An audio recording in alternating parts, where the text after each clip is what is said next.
Good morning from Panhandle Outdoors, America's only daily outdoor TV show. Your source for fishing, hunting, and information for folks who enjoy the great outdoors. Now sit back, relax. It's Panhandle Outdoors. Good morning, folks. Welcome to Panhandle Outdoors. I'm Winston Chester. I'm so glad you're here this morning. We've got a great show. We've got a special guest here. But first, our weather brought to us by Hayden Technical Center at the corner of Baldwin and Highway 77. We're still enjoying one of our final cool snaps of the winter of 2018, but I want you to go ahead and enjoy it because pretty soon y'all going to be complaining about it being too hot. So we're talking about a high today of only 63, a low of 38. The Gulf water temperature, remember 2 weeks ago, a week and a half ago, remember we talked about it getting up to 72 degrees? Now it's back to normal. It's down to 64 degrees. This is normally where it is about the first week of March. So we're back on, those fish are sort of, and they know that too, so it slowed down the last couple of days, so it's going to pick back up this weekend. Our river readings brought to us by Sandhill Seafood. The Apalachicola at Bluntstown is 7.8, staying pretty steady there, and in Choctaw at Caryville, it sort of bumped up, and now it's going to be looks like it's going to be dropping out for the weekend. It's at a 8.4 at Caryville this morning. Our tide chart brought to us by Kent Forest Lawn, and also at C&G Sporting Goods. We got a tide chart back. Thankfully, our guest brought them this morning. So we're on March the 14th. We're looking at good, decent tides. We got an strong incoming tide this afternoon. It's going to be low at 540 right now, and then high tonight at 826. It's coming in all day. So we got an incoming tide, and it's going to be good fishing there. So let's take our break on marine forecast now. North-northwest, the typical spring weather, north-northwest at 10 to 15, a windy March. Be right back.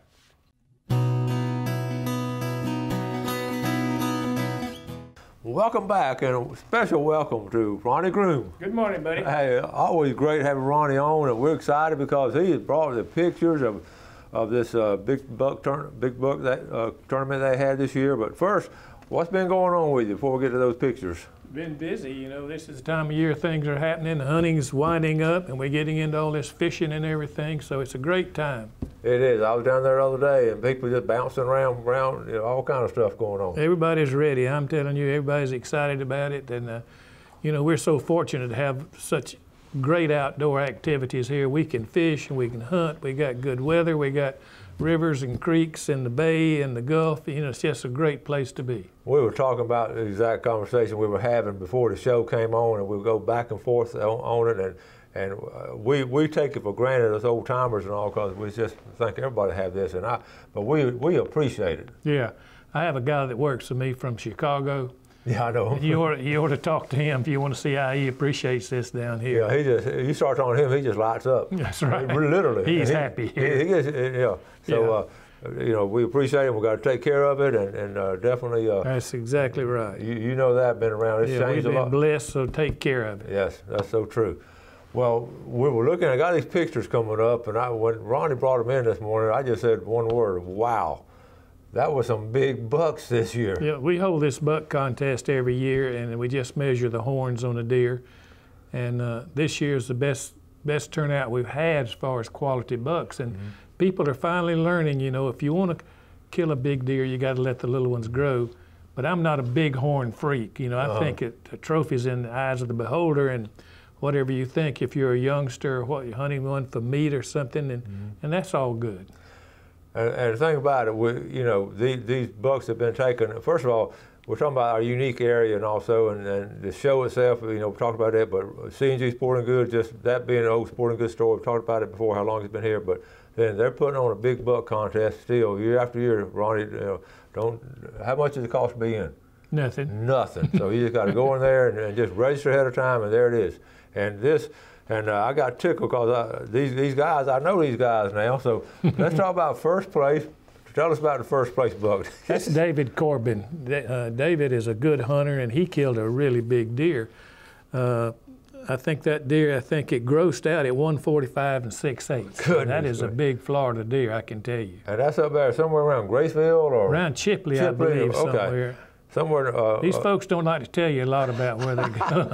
Let me tell you about David Corbin, folks. Actually, believe it or not, I coached David Corbin back when I was a young man. He was my cornerback on Mosley football team way back, and he was a good cornerback because he was hard-headed. Yeah. He didn't. And I always kid. I said, "You're good because you're two things. You're hard-headed, don't have to think." So that makes you a good football player. But he was good, and I had his son Tyler, and you know his son, in my outdoor ed class, and that's big. And they do a lot of stuff together. Well, they do a lot of spearfishing and everything. You know, they're outdoors people. Yeah, and they are. They do a good job with it. And David likes to tell you those stories. All right, let's look at number 2 right here. That's Versi Cruz. Now I'm not sure. This is up, I believe, a little bit west of us. But anyway, this is came, I believe, out of some farmland. It's a good deer. It came in number 2, and that deer weighed 202 pounds. How much? 202 pounds. Oh my goodness! So that had to be up around some farmland somewhere. He had been eating good. That's huge. That's a big deer. It's really a big deer. And I know Versi and his family, they watch our show every morning, and congratulations, Versi. That is a fine one. All right, now third place one. Third place is Rick Mapes. He's local here in Panama City, a very good hunter. And he's just a good guy, and he's a good hunter and very conservative, and takes care of the land. Yeah. Did you tell him this was out of Tyndall, maybe, or yeah, I think that was that. In fact, we had a couple really good deer come from Tyndall this year. You know, and last year there's some big bucks come from Tyndall, and it's always grown some really nice deer. And they got a good management program out there. And because the natural food itself is not abundant out there, right. No crops and all. But yeah, even that shows you that even if you manage it, this is what right. can happen. They manage those forests out there, and that produces a lot of food. I tell you, I've just been impressed with Tyndall more and more. So these are the top 3 places. What were their prizes? What kind of prize they win? First place got a free head mount. Ooh. And then we have some gift certificates for second and third place. So everybody came out pretty well on that. Well, Ronnie, on behalf of all of our viewers and all the outdoors, and we want to tell you how much we appreciate you taking time to put on this contest. Well, it's interesting, and people enjoy it. They do, and it's just the abundance of our wildlife is just so evident here. That's awesome. We've got some of the best fishing and hunting anywhere around, Yeah, I'll tell you what, I might get old David and Tyler to come on the show and tell him he earned the right to come on Panhandle Outdoors. Next time you see him, tell him I want he and Tyler to come on the show. But him being in first place. And we might start doing that for the contest. Whoever wins it, they can come on the show also. Yeah, good. And bring more pictures. That's right. That's right. And tell us their secrets of getting those big bucks. Let's take a break. We'll be right back.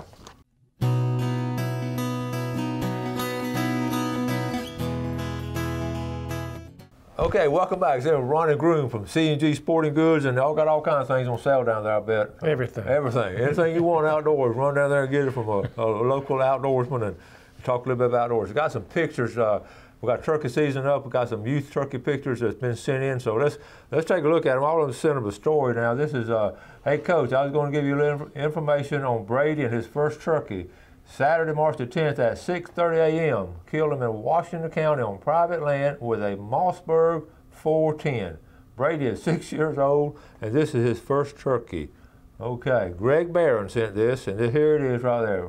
Ronnie, what do you think about that? That is a fine bird. Look at, they're so pretty. And 410 now, is that not a good gun to start a kid off with? They're making special shells now to shoot turkeys with. They're making a lot of advances in turkey shot, heavy loads. Yes. And then now they're making a 410 load, and number 9 shot is becoming very popular and making it real heavy. I didn't know that. Yes, sir. That's interesting. That's new.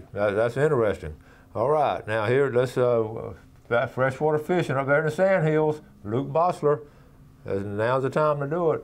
Now here's from Jerry Shores. Carson and I had another epic hog hunt up in Union Springs. Carson took outdoor ed, best hog hunt ever. And that's saying something now. Jerry Shores says that's the best hog hunt ever. And Ronnie, what do you think about that? Man, that's some big pigs. That is an epic hunt right there. So I know those guys had a ball. I just hope they got somebody to help them clean them. Yeah. All right. Okay, we got that one. Let's see. We got, let's see. Okay, Mr. Chester, I live in a little community just across the Florida line called Fadette. And you have to watch your show on YouTube and have heard you talk about the suckerfish spring run.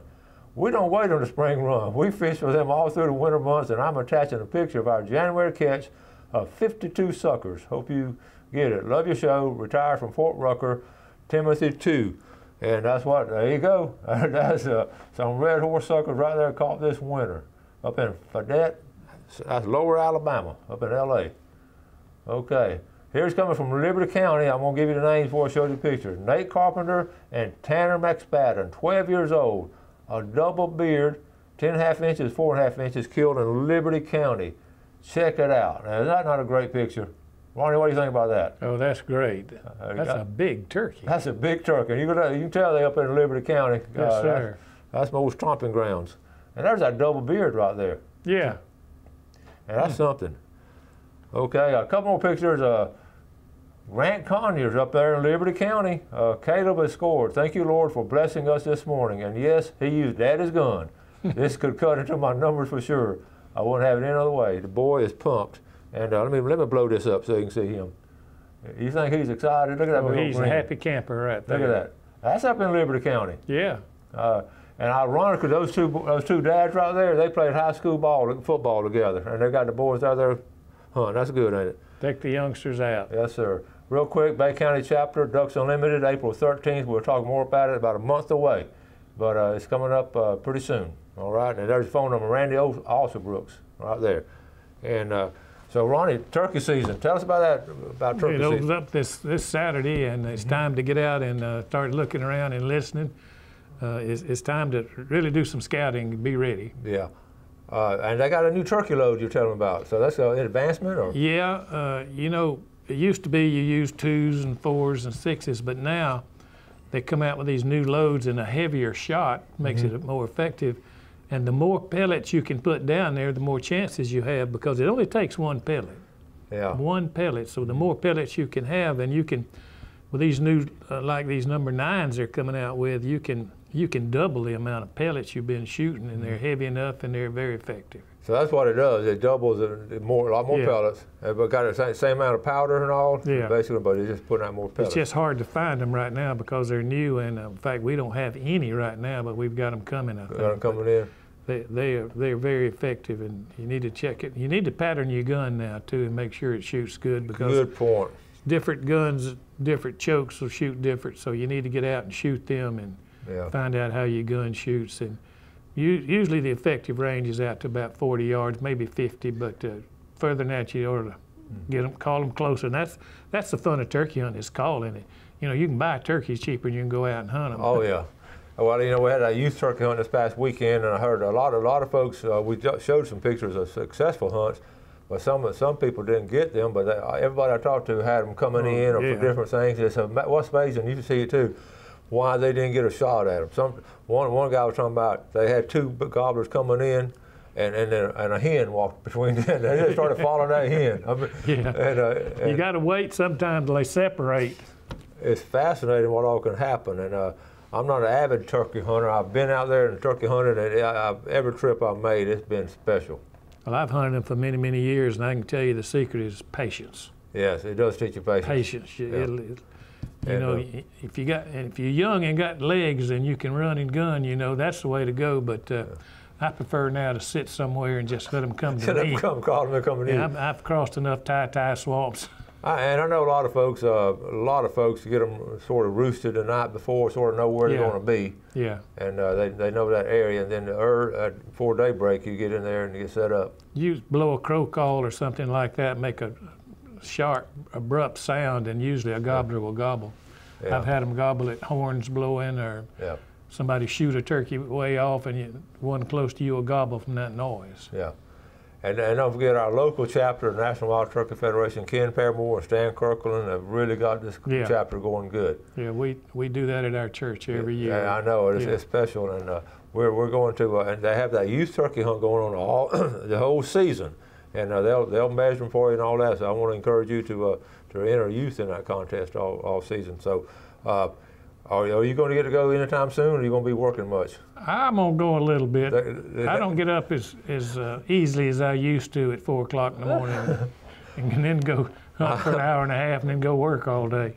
Well, you think the boss is going to let you off for a little while? I'm going to talk to him. You going to talk to her? I tell you, folks, you need to get down to C&G. Just it's like a little community down there. People got little different jobs and all, and walk in, and it's just special. But the turkey hunt itself, this weekend, be a lot of folks out. It may be a little windy, but yeah. And but they're still going to be close to you. Yeah, you know, and some mornings they gobble, some mornings they don't. Just because you go and don't hear anything doesn't mean you don't go tomorrow. That's true. That's true. Do y'all got some turkeys up on y'all's property? Got a few, not a whole lot, but we got enough to make it real interesting. And I've got a couple on mine. And like exactly what you said. You don't need but a couple. That's right. To make it interesting. That's right. And just talk back and forth. You know, it's all about being in the woods. All the trees are blooming and the flowers out there, and it's, even if you don't hear or see a turkey, it's worth the trip. You're so right. At daybreak and all, and start looking at that, and that sunrise, it's special. So we've been blessed around here, I tell you. We have. Let's take our final break. We'll be right back.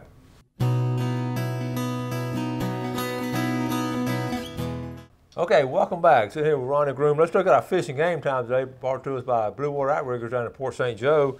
10:47 to 12:47, and tonight 11:10 to 1:10. Right there, smack dab at midnight. Ron, you gonna be out in the woods at that time? Maybe. I believe in going when you can, regardless of whatever the charts say. That's true. Ronnie brought in this map this morning, and some of y'all have this map, and if you don't have it, I want to encourage you to get this map. Before we talk about that, though, I do want to mention these tide charts Ronnie brought in. They got them down at C&G Sporting Goods, and that's one we use every morning on the show. And it's for the whole year, a whole slew of them, and they got them down there, so go check them out.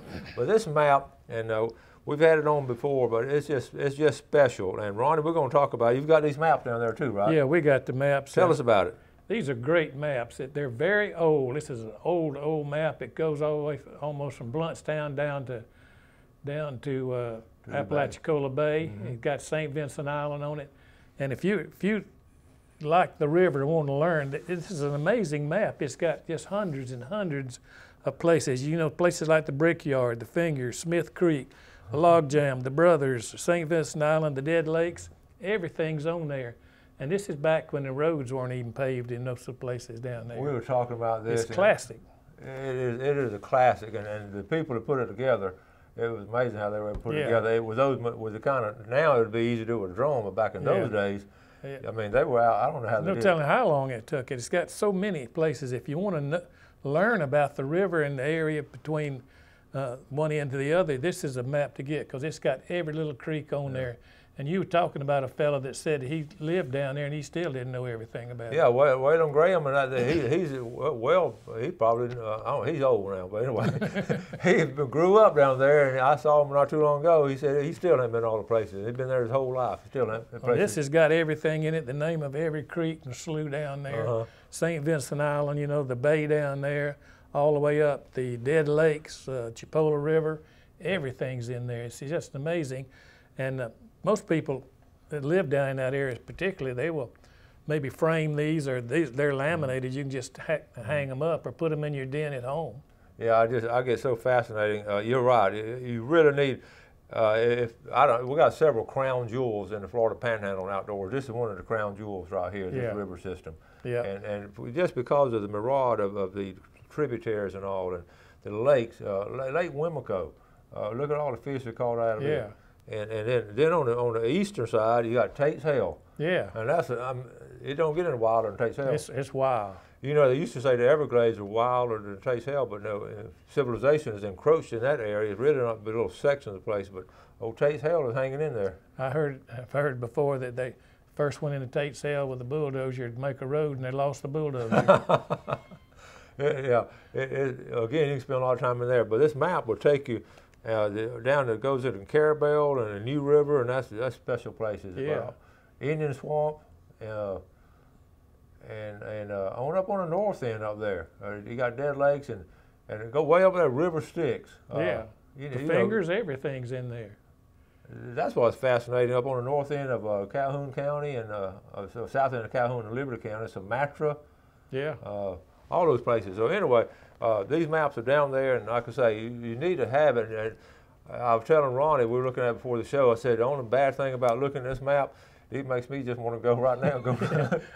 I'm Yeah, serious. You know, I can just study this thing and I learn something every time I look at it. I know it. So this and springtime is a beautiful time to be on the river. Oh man, that river's pretty right now. Fish are biting good. Fish are bass, biting, they're blooming. crappie, the brim. It's a good time to be there. It really is.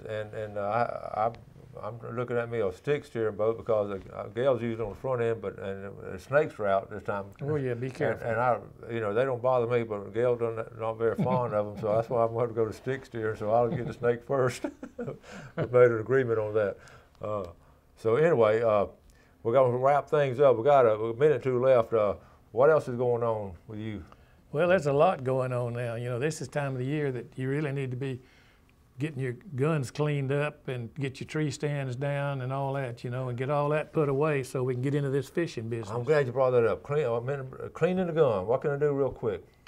Yeah, you just need to service them yourself. You don't need to disassemble a gun every year to clean it. Right. You know, people do that all the time, and they come in and they've lost parts, springs gone everywhere. Yeah. Just oil it down good and clean the bore and everything, and take it, if you need it, get a gunsmith or somebody to take good care of it, and take once every 10 years or so, you know, maybe really clean it. What kind of oil or do you just want? A good oil. Okay. It's but not not WD-40, that kind of stuff. not really good. There's gun oil. That's the best thing to use. You got some down there? Yeah, just get particularly good oil. Yeah. Take care of your equipment. It'll last you a long time. I'm glad you brought that up. And also tree stands, you want to secure them and make sure. Yeah, get them and take them down now and clean them up and take good care of them. Don't leave them up all year long without loosening the rope or something, because if you do, it's very likely it could break or something next year. Yeah. And you got some stuff down there on sale, I know. Oh yeah, we always had something going on down there. So just come down and visit with us. Look around. Okay, and get to talk to them and all. But these big box tree stands, I lean mine over. I just sort of lean it over sometimes in off season, so it won't collect. You can leave them up. It's rough on them, but you can. Yeah. It's hard to take them down every year and put them back up if you've got 3 or 4 stands. Yeah. Well, we've got to wrap it up, buddy. Thanks as always. Thank you. Appreciate it, buddy. All right, y'all run down and get a tie chart, get that map and all, run down and see those folks. They've been a good sponsor of Panhandle Outdoors since day one. Thank y'all for watching Panhandle Outdoors, and I always ask you to do something good for your fellow man today and enjoy our great outdoors, take care of our great outdoors, and you have a good day, and God bless. Thanks for watching America's only daily outdoor TV show, Panhandle Outdoors with Winston Chester, featuring hunting, fishing, and other activities and information to help you enjoy the great outdoors. Join us next time for Panhandle Outdoors.